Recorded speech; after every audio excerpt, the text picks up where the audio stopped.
ప్రధాన ప్రతిపక్ష నేత కేసీఆర్ అసెంబ్లీకి ఇలా వచ్చి అలా వెళ్లిపోయారు. ఉదయం 10:30 సభ ప్రారంభం కాగానే జనగణమన పాడగానే వెంటనే సభ నుంచి బయటకొచ్చారు కేసీఆర్. అంతకుముందు సభలో కేసీఆర్ ను స్వయంగా కలిశారు సీఎం రేవంత్ రెడ్డి. ఇదే అంశానికి సంబంధించి మరిన్ని డీటెయిల్స్ శ్రీనివాస్ అందిస్తారు. శ్రీనివాస్, కేసీఆర్ అసలు ఉన్నారా, వెళ్ళిపోయారా? స్రవంతి, కొద్దిసేపటి క్రితమే కేసీఆర్ వెళ్లారు. ఇంకా వాస్తవానికి కేసీఆర్ కరెక్ట్ గా 10-14 అసెంబ్లీకి చేరుకున్నారు. అసెంబ్లీ చేరుకోగానే ఎమ్మెల్యేలు హరీష్ రావు, కేటీఆర్, మిగతా పార్టీ ఎమ్మెల్యేలంతా కూడా ఆయనకు స్వాగతం పలికారు. డైరెక్ట్ గా అసెంబ్లీ లోపలికి వెళ్లారు. అసెంబ్లీ ఇన్నర్ లాబీలోకి వెళ్లిన తర్వాత ఆయన ఛాంబర్ ఉంటుంది, ఆయన ఛాంబర్ లోకి వెళ్లి ఛాంబర్ లో కూర్చున్నారు. కూర్చోగానే అసెంబ్లీ సిబ్బంది ప్రతిపక్ష నేత కాబట్టి ఆయన సైన్ చేయాల్సి ఉంటుంది. ఆ సైన్ చేయించుకున్న తర్వాత ఆ అసెంబ్లీ సిబ్బంది వెళ్ళిపోయారు. వెళ్ళిపోయిన తర్వాత ఎమ్మెల్యేలతోటి కేసీఆర్ సమావేశమయ్యారు. అది కూడా ఎంత 2-3 నిమిషాలు మాత్రమే. సమావేశమైన తర్వాత డైరెక్ట్ గా 10:30 గంటలకు సభ ఉంటుంది కాబట్టి బెల్ మోగింది. బెల్ మోగగానే కేసీఆర్ సభలోకి వెళ్లారు. సభలోకి వెళ్లి ఆయన ప్రతిపక్ష నేతకు సంబంధించినటువంటి చైర్ ఉంటుంది లోపల కూడా అసెంబ్లీలో. సో ఆయన అక్కడ పోయి కూర్చున్నారు. కూర్చున్న కొద్దిసేపటికే ముఖ్యమంత్రి రేవంత్ రెడ్డి సభలోకి ఎంటర్ అయ్యారు. సభలోకి వచ్చిన తర్వాత ముందుగా రేవంత్ రెడ్డి సభానాయకుడి చైర్ ఉంటుంది, మనం రెగ్యులర్ గా అసెంబ్లీలో చూస్తూ ఉంటాం. ముఖ్యమంత్రి రేవంత్ రెడ్డి చైర్ నుంచి డైరెక్ట్ గా కేసీఆర్ కు నమస్కారం చేశారు. అంటే 2 చేతులతో ఇట్లా దండం పెట్టారు. కానీ కేసీఆర్ దానికి స్పందించకపోవడంతో డైరెక్ట్ గా రేవంత్ రెడ్డి స్వయంగా కేసీఆర్ కూర్చున్నటువంటి చైర్ దగ్గరికి వచ్చారు. ప్రతిపక్ష నేత చైర్ దగ్గరికి వచ్చి అక్కడ డైరెక్ట్ గా షేక్ హ్యాండ్ ఇచ్చారు.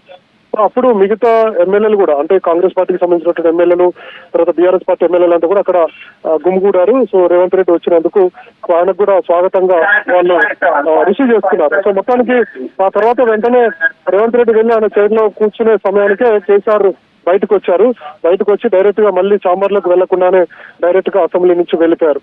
గత కొన్ని రోజుల నుంచి కూడా కేసీఆర్ అసెంబ్లీకి వస్తారన్నటువంటి వార్తలు వచ్చాయి. అనుకున్నట్టుగానే వచ్చారు. ఆయన ఎందుకు వచ్చారు, ఎందుకు వెళ్లారు అనేది కూడా అర్థం కానటువంటి పరిస్థితి. సో వాస్తవానికి సభలో ఉంటారు, ఖచ్చితంగా సభ అయిపోయేంత వరకు అనుకున్నారు. లేదంటే ఈ సెషన్ మొత్తం కేసీఆర్ ఏమైనా ఉండి పాలమూరు రంగారెడ్డి ఏదో ప్రాజెక్టు మీద ఆందోళన చేయాలనుకుందో బీఆర్ఎస్, దాని మీద ఏమైనా మాట్లాడతారో అనుకున్నారు. రాష్ట్ర వ్యాప్తంగా కూడా అందరూ కూడా కొంత ఆసక్తిగా చూశారు. సభలో ఖచ్చితంగా కేసీఆర్ వర్సెస్ రేవంత్ రెడ్డి అన్నట్టుగా పరిస్థితి ఉంటుందని చెప్పి అందరూ అనుకున్నారు. కానీ ఆ వాతావరణం అయితే కనిపించలేదు.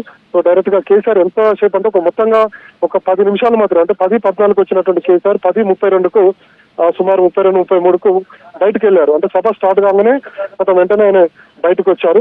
సో మిగతా ఎమ్మెల్యేలు, బీఆర్ఎస్ ఎమ్మెల్యేలు కూడా మీడియా అడిగింది కేసీఆర్ ఎందుకు వెళ్తున్నారు ఏంటి అంటే ఆయన వచ్చారు, వెళ్ళారని మాత్రమే చెప్పారు. ఇక మిగతా ఎమ్మెల్యేలందరూ కూడా సభలోనే ఉండిపోయారు. ఒక హరీష్ రావు, మిగతా కొంతమంది జగదీష్ రెడ్డి, కొంతమంది ఎమ్మెల్యేలు మాత్రమే కేసీఆర్ తో బయటకు వచ్చారు. అయితే కేసీఆర్ బయటకు రాగానే కారు వెంటనే అసెంబ్లీ బయటకు వచ్చింది ఆ ప్రాంగణానికి, ఎంట్రన్స్ దగ్గరికి. ఒక కేసీఆర్ ఒక్కరు మాత్రమే వెళ్లారు, ఒక డ్రైవర్ తో మాత్రమే, ఇద్దరు మాత్రమే కారులో వెళ్లిపోయినటువంటి పరిస్థితి ఉంది. సో గత కొన్ని రోజుల నుంచి ఇందాక నేను చెప్పినట్టుగా స్రవంతి, సో సభకు రావట్లేదు కేసీఆర్ అన్నటువంటి విషయాన్ని స్వయంగా ముఖ్యమంత్రి రేవంత్ రెడ్డి సభకు రావాలని చెప్పి ఇన్వైట్ చేశారు, సవాల్ విసిరారు. ఏదైనా ఉంటే అసెంబ్లీలో చర్చించుకుందాం, ప్రజా సమస్యల మీద చర్చించేందుకు మేము రెడీ అని చెప్పి రేవంత్ రెడ్డి చాలాసార్లు చెప్పుకొచ్చారు. ఈ మధ్య కూడా కేసీఆర్ 21వ తారీఖున ప్రెస్ మీట్ పెట్టినప్పుడు తర్వాత రేవంత్ రెడ్డి రియాక్ట్ అయ్యి మీరు సభలోకి రండి, ఏదైనా అంశాలు ఉంటే అటు పాలమూరు రంగారెడ్డి కావచ్చు, నీటి కట్టాంపులకు సంబంధించినటువంటి అంశాలు కావచ్చు, ప్రజా సమస్యలు కావచ్చు, మనం చర్చించేందుకు సిద్ధమని చెప్పారు. అనుకున్నట్టుగానే కేసీఆర్ వచ్చారు. కానీ శ్రీనివాస్, సంతకం పెట్టడానికి కేసీఆర్ సభకు వచ్చారని అంటున్నారు, డీటెయిల్స్ ఏంటి?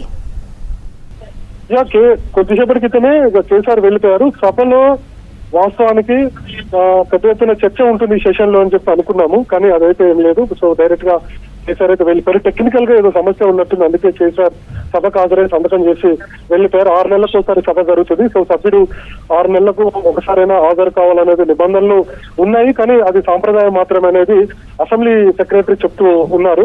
ఆ సాంప్రదాయం ప్రకారం కేసీఆర్ వచ్చినట్టుగా మనం వెళ్ళినట్టుగా మనం అర్థం చేసుకోవచ్చు.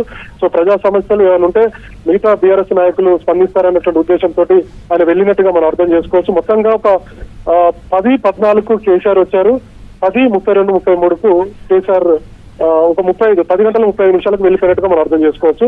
సో మొత్తంగా ఒక 15 నిమిషాలు మాత్రమే కేసీఆర్ అసెంబ్లీలో ఉన్నట్టుగా మనం అర్థం చేసుకోవచ్చు. శ్రవంతి.